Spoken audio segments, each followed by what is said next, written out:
जय हिंद। आज हम बात करेंगे सल्फ्यूरिक अम्ल के बारे में। सल्फ्यूरिक अम्ल आपको मैं बता देता हूँ कि क्या होता है, इसके विषय में, इसका निर्माण किस तरह से होता है। और जो क्लास 12 के जितने भी बच्चे हैं, आप अगर पी ब्लॉक के तत्व देखेंगे जिसमें आपका है ऑक्सीजन फैमिली के जितने भी तत्व हैं, जैसे आपका ऑक्सीजन हो गया, सल्फर हो गया, सेलेनियम, टोल्यूनियम, पोलोनियम, ये जितने भी तत्व हैं उसी से रिलेटिव आपका ये सल्फ्यूरिक अम्ल बनता है। और एक चीज़ और है इसमें, देखिए जैसे कि सल्फ्यूरिक अम्ल को हम समझ सकते हैं कि एक तेजाब का कार्य करता है। और ये तेजाब किस तरह से बनाया जाता है, कैसे इसका जो है रासायनिक क्रियाएं होती हैं, क्या क्या इसके भौतिक गुण होते हैं, इसके विषय में जानेंगे। और इसकी हिस्ट्री क्या होती है, इसके विषय में पूरी डिटेल से समझेंगे। ठीक है, तो आइए हम इसको जानते हैं। यानी सल्फ्यूरिक अम्ल जिसका सूत्र होता है H2SO4। H2SO4, इसमें दो भाग आपका हाइड्रोजन होता है, एक भाग आपका सल्फर होता है और चार भाग आपका जो है ऑक्सीजन का होता है। यानी H2SO4 सल्फ्यूरिक अम्ल, जिसको आप तेजाब बोलते हैं, जिसको आप अम्लराज भी बोलते हैं, या आप जिसको समझ सकते हैं कि पूरी केमिस्ट्री का राजा भी बोला जाता है। अगर सल्फ्यूरिक अम्ल नहीं है तो पूरा केमिस्ट्री समझ लीजिए बेकार है, क्योंकि सल्फ्यूरिक अम्ल से ही पूरा केमिस्ट्री बना हुआ है। और जहाँ पे सल्फ्यूरिक अम्ल उपस्थित होता है, समझ लीजिए पूरी केमिस्ट्री को वो एक समझ लीजिए कि पूरा केमिस्ट्री ही उसमें पूरा समाहित है। ठीक है, तो हम बात करते हैं पहले इतिहास के बारे में, इसकी हिस्ट्री क्या होती है, इसकी हिस्ट्री क्या कहती है। तो देखिए H2SO4 को ग्रीन विट्रियाल यानी से बनाया गया था। यानी ग्रीन विट्रियाल जो होता है उससे बनाया गया था, जिसका सूत्र होता है FeSO4 × 7H2O। ठीक है, तो ग्रीन विट्रियाल से इसको बनाया गया था। इसको आयल ऑफ विट्रियाल भी कहते हैं। यानी ग्रीन विट्रियाल से इसका निर्माण किया गया था सर्वप्रथम, और इसको आयल ऑफ विट्रियाल कहते हैं। और एक चीज और मैं बता देता हूँ, ये बहुत गाढ़ा कलर का होता है। और ये आगे इसके गुणों के बारे में डिस्कस करेंगे। अब बनाने की विधियों के बारे में हम जान लेते हैं कि देखिए, बनाने की विधियां इसकी दो तरह से होती हैं। पहली विधि आपको मैं बताऊंगा कि लेड कच्छ विधि क्या होता है और संपर्क विधि क्या होता है। यानी कनेक्ट कांटेक्ट मेथड क्या होता है, लेड कच्छ विधि क्या होता है। ये दोनों विधियों के थ्रू आप जो है सल्फ्यूरिक अम्ल बना सकते हैं। और एक चीज और है इसमें, सल्फ्यूरिक अम्ल अगर आप बनाते हैं तो बड़ी ही सावधानी इसमें ध्यान देना होता है, क्योंकि इसमें सल्फर की मात्रा होती है। और सल्फर आपको पता है कि एक तेजाब का कार्य करता है। जहां पे भी सल्फर उपस्थित होता है तो समझ लीजिए काफी सारी समस्याएं वहां से उत्पन्न हो सकती हैं।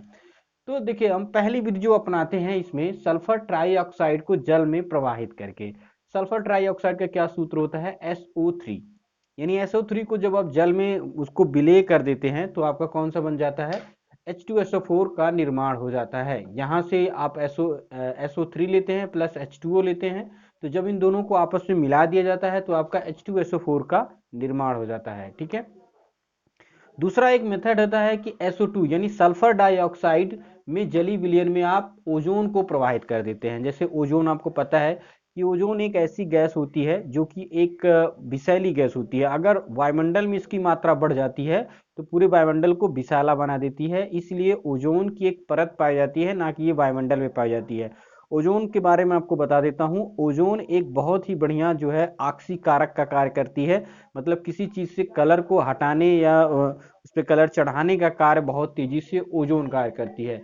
तो आप देखिए SO2 को अगर आप जली विलयन है उसमें आप ओजोन गैस को प्रवाहित करा देते हैं तो आपका SO यानी आपका H2SO4 का निर्माण हो जाता है। तो ये कैसे बनेगा, आपका 3SO2 प्लस H2O प्लस आपका O3, यानी आपका तीन भाग आपका सल्फर डाइऑक्साइड रहेगा, प्लस आपका पानी रहेगा, प्लस आपका ओजोन रहेगा। तो इन तीनों को जब आप मिला देते हैं तो तीन भाग आपका H2SO4 बन जाता है। यानी सल्फ्यूरिक अम्ल आपका बन के तैयार हो जाता है। ठीक है, अब देखिए औद्योगिक निर्माण। औद्योगिक निर्माण की मैंने बताया कि ये दो मेथड होते हैं जिसके थ्रू आप औद्योगिक मेथड यानी बड़े पैमाने पे आप H2SO4 का निर्माण कर सकते हैं। जिसमें पहला है लेड कच्छ विधि, दूसरा है संपर्क विधि। ठीक है, तो लेड कच्छ विधि क्या होती है, वैसे तो आपको मैं बता देता हूँ कि ये जो विधियां हैं ये वैसे आज जो इस टाइम का सिलेबस है, यानी 30% सिलेबस अभी देखिए 12th का कम कर दिया गया है, यानी 70% का सिलेबस ही आने वाला है। तो ये जो मेथड है इसको हटा दिया गया है, लेकिन इसका सिद्धांत मैं आपको बता देता हूँ कि इसका सिद्धांत किस सिद्धांत पे ये दोनों मेथड काम करते हैं। यानी लेड कच्छ विधि क्या होती है और संपर्क विधि क्या होती है। तो संपर्क विधि का जो सिद्धांत होता है, इसमें इस विधि में SO2 का ऑक्सीकरण SO3 में बाई द्वारा अधिक दाब तथा कम ताप पर प्लेटिनियम की उत्प्रेरक की उपस्थिति में करते हैं।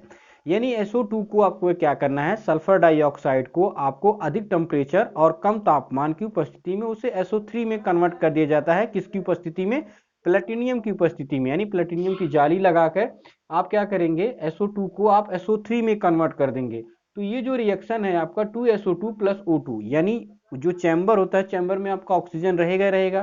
तो आप क्या करेंगे कि इस मेथड में आप SO3 में इसको कन्वर्ट कर देंगे। तो कन्वर्ट करने के बाद कुछ एनर्जी जो होती है, कुछ ऊष्मा इसमें से आपको देनी पड़ेगी, यानी कुछ ऊष्मा इसमें लगेगी। यानी आपका देखेंगे ΔH - 452 किलो कैलोरी जो एनर्जी है इस प्रोसेस में आपका काम आएगा। ठीक है, अब हम बात करते हैं भौतिक गुण के बारे में। इसका भौतिक गुण क्या होता है, फिजिकल प्रॉपर्टीज के विषय में जान जाते हैं। तो देखिए तेजाब आप सभी लोग भली प्रकार से जानते हैं कि एक तेजाब जो होता है, एक सल्फ्यूरिक अम्ल जो होता है, कितना ज़्यादा खतरनाक होता है। तो ये सर्वप्रथम ये निर्जलीकरण के रूप में प्रयोग किया जाता है। वैसे मैं आगे चल के बताऊंगा कि निर्जली इसका एक रासायनिक गुण भी होता है। ठीक है, तो इसके हम फिजिकल प्रॉपर्टी के बारे में बात कर लेते हैं। ये रंगहीन तेल जैसा गाढ़ा पदार्थ होता है। ये जो तेजाब होता है ये तेल जैसा बिल्कुल गाढ़ा पदार्थ होता है। अपेक्षिक घनत्व इसका 1.83 ग्राम पर मिलीग्राम पे होता है, जिसका टेम्परेचर 20 डिग्री सेंटीग्रेड होता है। ठीक है, इसका जो आपेक्षिक घनत्व जो होता है 1.83 यानी 1.83 ग्राम पर मिलीलीटर, और ये कितना टेम्परेचर होता है, 20 डिग्री टेम्परेचर इसका होता है। ये नम वायु में धुआं देता है। अगर नम वायु है, जो वायु में नमी है, तो वहां पे ये धुआं देता है तथा नमी को अवशोषित कर लेता है और 10% पे ही ये जम जाता है। मतलब समझ सकते हैं कि तेजाब कितना ज्यादा खतरनाक होता है। अगर आपके शरीर पे पड़ जाता है तो उसको जला देता है ये। ठीक है, तो H2SO4 के अभी हमने जाना इसके इतिहास के बारे में, इसकी बनाने की विधियों के बारे में, ये किस तरह से बनता है, और साथ में इसके औद्योगिकीकरण की किस तरह से होता है, साथ में इसके भौतिक गुण के बारे में जानते हैं। ठीक है, अब हम बात कर लेते हैं इसके रासायनिक गुण के बारे में, यानी रासायनिक गुण यानी केमिकल प्रॉपर्टीज इसकी क्या होती है। तो फर्स्ट ऑफ ऑल हम देखेंगे वियोजन। वियोजन का मतलब इसको विखंडित कैसे किया जा सकता है, इसको तोड़ा कैसे जा सकता है, इस विषय में जानेंगे। तो 338 डिग्री टेम्परेचर पर गर्म करने पर H2SO4 आंशिक रूप से वियोजित होता है। आंशिक का मतलब बहुत ही कम मात्रा में ये वियोजित होगा, पूरी की पूरी तरह ये वियोजित नहीं होता है। 338 डिग्री टेम्परेचर पे इसको अगर हीट कर देते हैं तो ये आंशिक रूप से वियोजित हो जाता है। तो आप इसको हीट कीजिए, H2SO4 उत्क्रमणीय क्रिया यहाँ पे लगेगी, H2O + SO3 में ये तुरंत जो है टूट जाता है, क्योंकि आपको पता है कि सल्फर ट्राइऑक्साइड को आप पानी में घुलनशील कर देते हैं और उस प्रकार का जो आपका उत्पाद बनता है उसी को आप क्या कहते हैं, उसी को आप H2SO4 कहते हैं।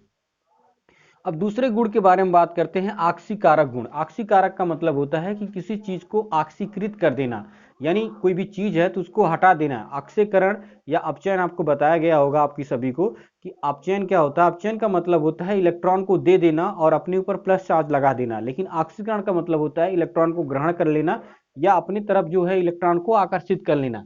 तो इसका एक गुण होता है आक्सीकरण का गुण होता है। ये किस तरह का होता है, ये स्वयं SO2 में अपचयित हो जाता है।